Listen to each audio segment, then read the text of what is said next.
السلام عليكم ورحمة الله وبركاته.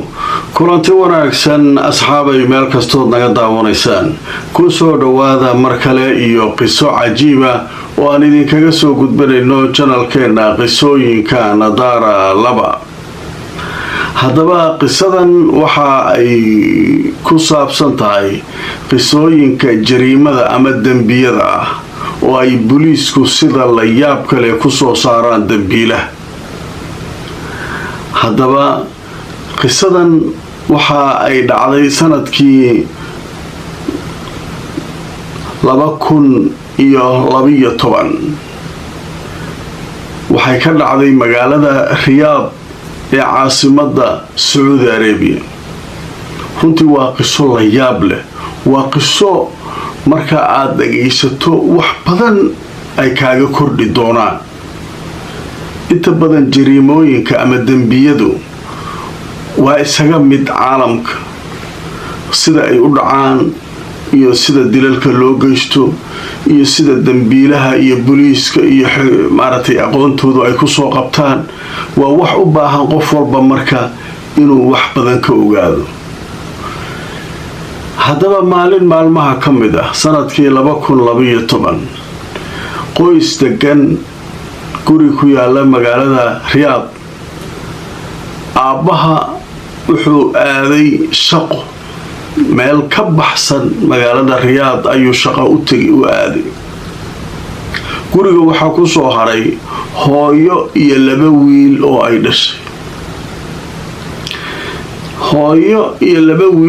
dhashay.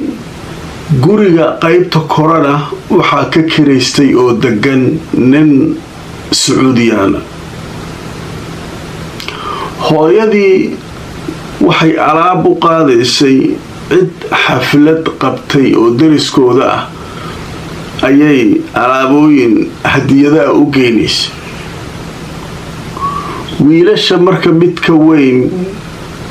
iyo hooyadii waxay diyaar u noqdeen inay baxaan. kii yaraa oo 8 jirka ahaa wuu diiday inuu raaco hooyada iyo walaalkiis. sababtu maxay tahay? game ayuu ku ciyaariyay, maalada ciyaalka guriga ku ciyaar. marka wuxuu yiri aniga inaan baxo inaan gameka iska sii ciyaara adinka ii soo laabto. marka guriga ma foga, alaabtan inay geeyaan oo hadiyadaas geeyaan kadibna soo laabtaan wax yar. hooyadii marka waxay tiri okay iska joog. hooyadii iyo wiilkii weynaa way israaceen. aabbihiina mar hore uu shaqo aaday. guriga marka ayaa ku soo haray wiilkan yar ee 8 jirka ah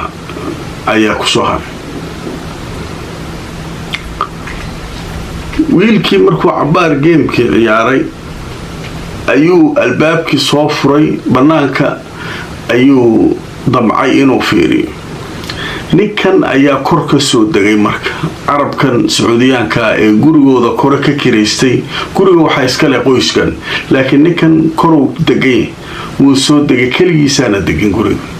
markaasuu wuxuu yidhi haye wiilkayga saata adeero waa fiicanahay waaye aabbo waaye. aabbo wuxuu aaday waaye magaalo Sakaak la yiraahdo oo Riyaad ka baxsan, meeshaasuu aaday shaqo aaday. haye hooyo iyo walaalkayna cidda dariskay aadeenoo meeshaasi hadiyad iyo wax u qaadeen u geynayaan oo guriga ma keligaa joogo. okay wuxuu yiri marka adeero alaab yaraan baabuurka kala soo daga ila soo deji, guriga ila gee. waa kasaayo dhacami dib mala.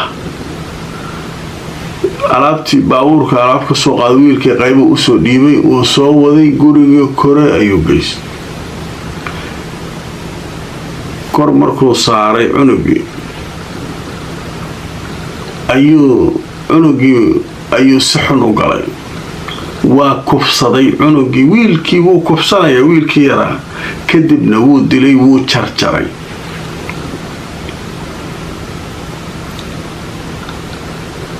kadibna wuxuu ku guray bacaha madow ee qashinka lagu qaado ayuu ku guray. bacdii afku ka xiray, wuu soo qaaday. gaarigii hoos yaalay ayuu furay qaybta dambu bacdi geliyay gaariga uu kaxay gaariga marka xaguu la soo aaday meel 30 kilomitir u jirta Riyaad ayuu la soo aaday wuxuu soo maray meel petrol station baasiin uu ka soo gatay wuxuu soo gatay ninkan uu soo baxay meel cidlaa oo qashin iyo waxyaalaan u yimid juthadii marka muxuu sameeyay wuu gubay baasiinkii ku shubay petrolkii dabo qabadsi markuu gubtay meydkii si fiican u gubtay ayuu meeshii ku aruuriyay bacdii ku shubay meeshii qashinku dhinac ka dhigay kabihii wiilka uu watayna wuxuu ku aasay meel agteeda meesha raad damba si aan loo arkin ninkan marka waa nin khabiir ah qaabka wuxuu dilay marka arag meydka marka la gubo way adkaanaysaa in si fudud DNA-ga lagu ogaado sida isagu aaminsan yahay basiin ku shubay uu gubay haddii raadkii inuu adkaanayo si loo helo gurigii ku soo laabtay wax allaale wixii guriga raad muujinaya dhan wuu nadiifiyay xitaa kabihiisii wuu qaaday wuu tuuray kaba cusub oo soo gatay hawshiisu waa isku toosantay hooyadii iyo wiilkii cabaaray ku soo daaheen meeshii guriga markay yimaadeen nag wiilkii ma joogo halkan ka raadiya halkan ka raadiya halkan ka raadiya halkan ka nag waa la waayay booliiskii la wacay waxaa la dhibkaana jira wiilkeeni waa la anahay booliiskii raadinay bilaabeen booliisyaashay wacayn sidee wax u jiraan nag waxba lama hayo odagii oo maqan oo meeshii safarka ku maqan ayaa fariin loo diro wax wiilkii waa laayay sheekadii waa isku cakarantay meel wax laga bilaabo male booliiskii marka waxay bilaabeen wax la yiraahdo booliisyadii saldhigyadii kale ay wacayaan markii 3 ilaa 4 maalmood la wareersanaa ayaa waxaa soo wacay booliiska qayb ka bida qof meeshii qashinka tagay oo yiri halkan waxaan ku arkay jutha ama qof dhintay oo la jarjaray oo la gubay meydkiis booliiskii meesha tageen wixii la soo qaaday qaybtii baaritaanka loo diray mudday qaadatay kadib waxaa la ogaaday wiil yar inuu yahay daadiisu aysan weynayn qaabkiisa wiilka ka maqnaa reerkuna wiil yar uu ahaa 7 ilaa 8 sano meelahaas sheegeen ayuu ahaa booliiskii marka waxay baaritaan ku sameeyeen reerkii DNA-dii laga qaaday kan DNA-dii la raadiyay cabar oo lagu wareer laakiin markii dambe waa la soo saaray xalin wiilkii nii waay hooyadii waa iska ogeyd odagii wuu soo laabtay wuu iska barooranayaan dadkii oo dhan waa la yaabay booliiska marka waxay leeyihiin jariimadan yaa ka dambeeya yaa waay qofka wax dilay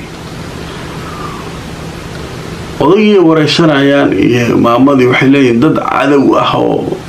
waxay kala dhaxeeyaan oo hanjabaad idin dhex martay maya wallah odagu iska maskiina waa booliiska marka way arkeen reerkan inay reer iska masaakiin yihiin oo dadka wax ku darsada reerar rabsho aysan ahayn weligoodna laga soo dacwooday booliiska marka waxay sameeyeen reeraha dariska wiilal dhalinyaro oo joogay qabteen waa xireen si ay baaritaankii u bilaabaan oo ay u baaraan odagii markii saldhigii looga yeeray wiilka dhalay dadka la soo xiray markuu arkay bisko wuxuu dadka dariskayga waayay dadka wax dhibaato aniga ii geysanay ba u maleynay wiilkayga maadaama uu dhinto la dilay haddana ma rabo inaan ku tacadiyo gabood fal iyo gardarro ku sameeyo dariskayga war arintan ma baartaan uu iska oyna oday iska maskiin oo iska ahlu diin waay wuxuu leeyahay dadkan dartay yaa loo ciqaabin oo loo dilin oo loo dhibaateyn waa dariskayga wax dhibaato aniga weligii kuma arkin mana u maleynay wiilkayga dariska marka la soo qabtay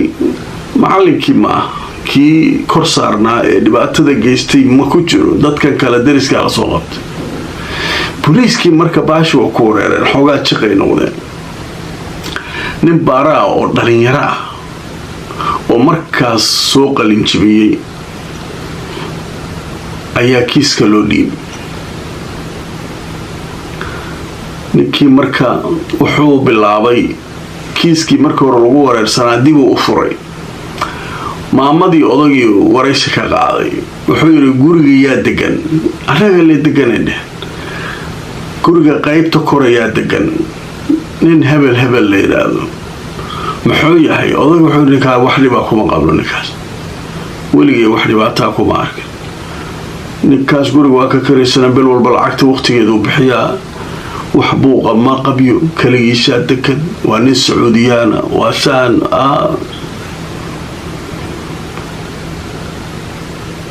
wiilkii dhalinyarada ahaa marka wuxuu yidhi okay gurigii tageen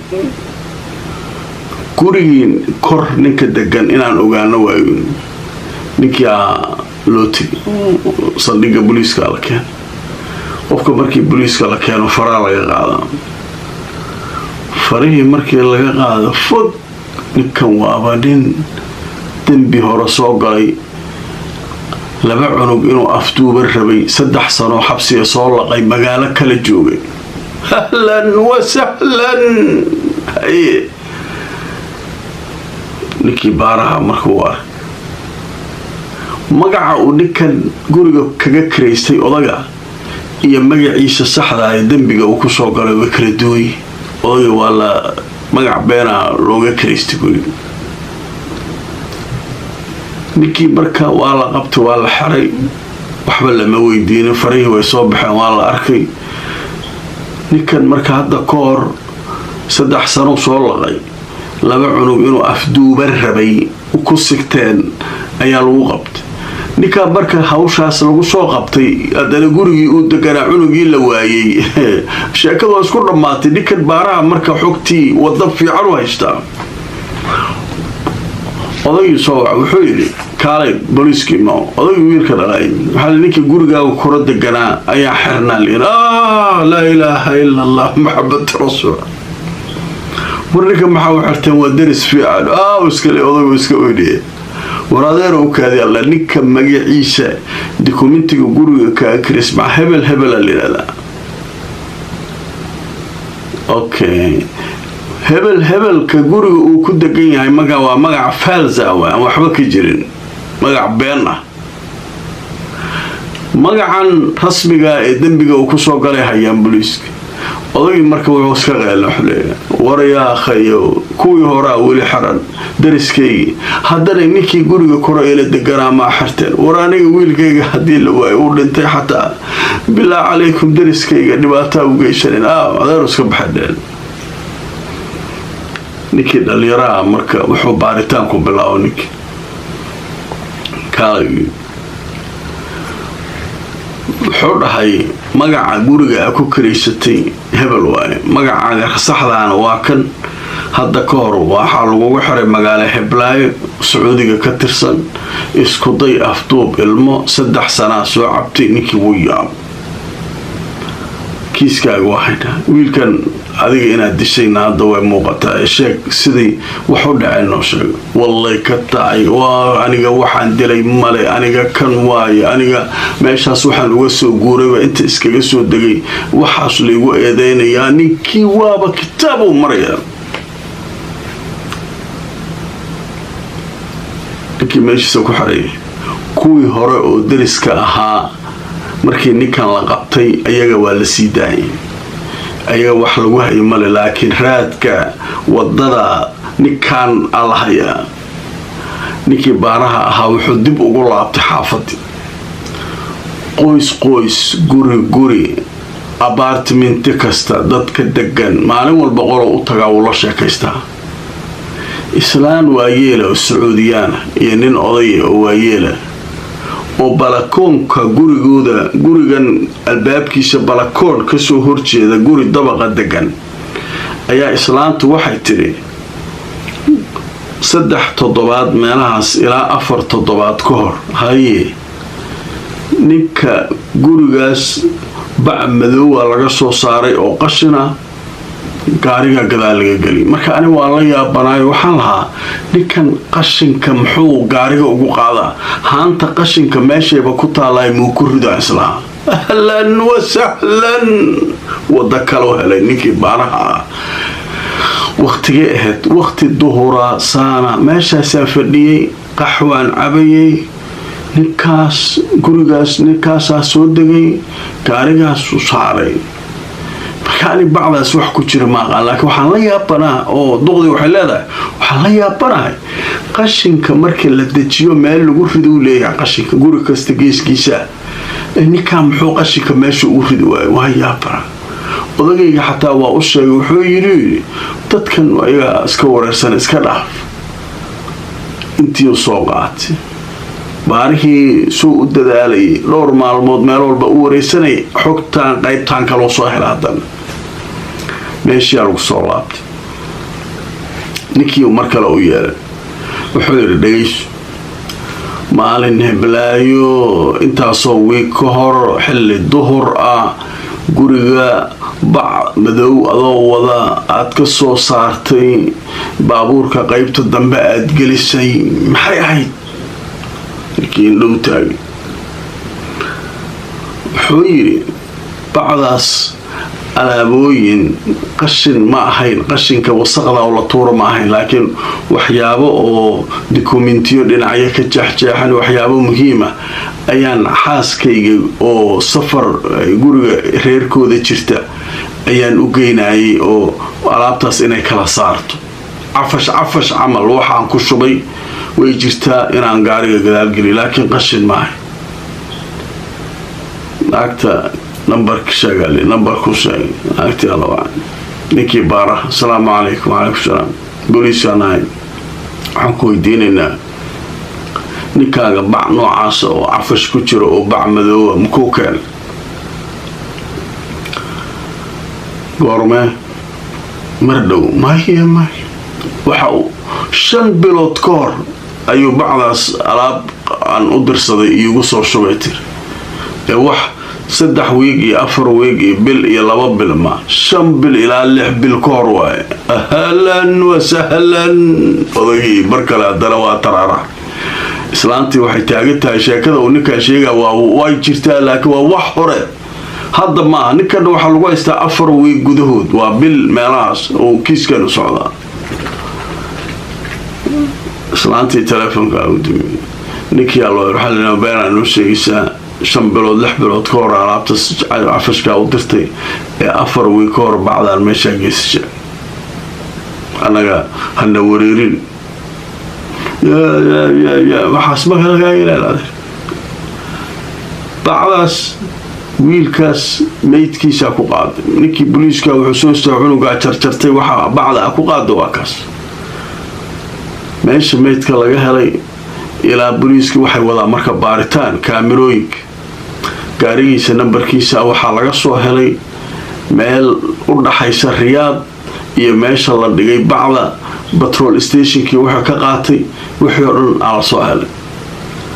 wixii dhan marka wala ninka waxa la kiiski waa kan kugu haynaa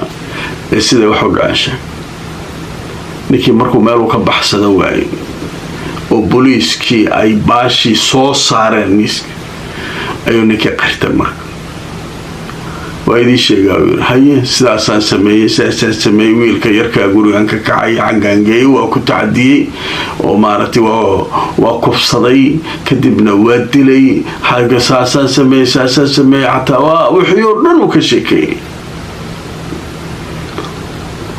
odagii islaantii ayaa loo yeeray waxaa le ninkii guriga kor ah ka kariseen asagaa qirtay wiilkiina inuu kufsaday uu dilay laa xawla walaa quwata ilaa billaahi alcaliim war ninka daris meeshaa ma jiro dadka guriga ka kareynaysaan iyo dadka idinla dirsaayo waxa dhan iska ilaali caruurtiinana guriga ha uga teganina cunuga yarkaa 7 sano jiro guriga uga taday hooyadu ku adkaysanay wariyaha soo bax dhiilay maanta waxaas ma dhacay ninkaana guri dad waaweyn jooga cunug yar waxba kuma sameeyeen marka dhowr arimood oo isbiirsatay waaye Allah idinka sabarsiyo ninkaana maxkamadda ligay maxkamadda markii ligay ninkaan waxa lagu xukumay qisaas qofkii qof dila qoorta laga jaraya Sacuudi maaha Morocco iyo meelahan oo kala baa waa qoorta laga jaraya ninkii marka waxa la yiri sanadkii 2017 ayaa qoorta laga jaray Saudi Arabia ninkii Sacuudiyaanka kadib waxa la xaqiijiyay dad fara badan oo adduunka ku kala nool oo maradkaas qaba jiradaas inay caruurta kufsadaan inay caruurta dilaan inay caruurta dhibaateeyaan waa yaabaysa waa maradan uu leeyahay waa jiro qofka ku dhacda qofkii uu kula fiican meeqa aragteen hadda social media la wadwaday islaan cunug yar dhibaateynaysa oo garaacaysa oo mid kale dilaysa waxan waxay leeyihiin khubaradu waa marad waa jiro marka waa ilmihiina waa ina ilaashataan caruurta yaryarka waa ina ilgooniyo ku eegtaan meesha aad dagaysid waa in bay'ada iyo sida u taala iyo dadka degan kan guriga soo dagaya ma dambiila ma waxaro soo sameeyay wuxuu waa ina iska baartaan marka waxa la leeyahay marka nin dhakhtar oo Sacuudiyana wuxuu leeyahay waxa kan waa jiro waaye ninkan waxay ka qabanaysaa caruurta yaryarka inuu dilo kufsado garaaco dhibaateeyo jiradu nin kaliya ma islaana ku dhacaysa ninay ku dhacaysa waliga ilmaha dilaya marka ilmihiina ilaashada la leeyahay marka adikoo kale ilaashada ilmaha meel walba oo aad degantiin feejignaada caruurtiina ka warhaye dadku waa dad xanuunsana ku jira cunuga yarka 8 sano jiro ninkan muxuu ka kufsanayaa wuxuu kufsado mu waayo hatta waxaas maartay oo cunuga yarka uu kufsado dilay way ka qabad waxa marka waxa lagu leeyahay waa marad waa jiro waa lagu leeyahay marka ilaahawna badbaadi ilaahu caruurta noo badbaadi marka dadka meelaha deganna waa inay taxadaraan caruurta guriga kaligood aan looga tagin caruurta dariiqa kaligood aan loo dirin halala socdo wax walba laga feejignaado caruurta laftirkooda ha loo sheego hal la yiraahdo iska jira waxyaabo waaweyn aan dhici kara dad idin afduuban kara way idin dili karaan qofkii kaalay waxay sameey guraas ka raacin waxa soo dhan intigniinahaas caruurta la siiyo marka wax badan waxaanu malaynayaa inaynu ka faa'iidnay ka baranay qisooyinka noocana waa qisooyin runtii cajiiba waaye marka intaas ayaan ku soo gabagabaynaynaa qisadeena toddobaadkan akhyaaray inta aan mar kale iyo qiso kale ku kulmayno channelkeena qisooyinka nadaara 2 la gareeyo share gareeyo channelka inta aan mar kale kulmayno nabadgelyo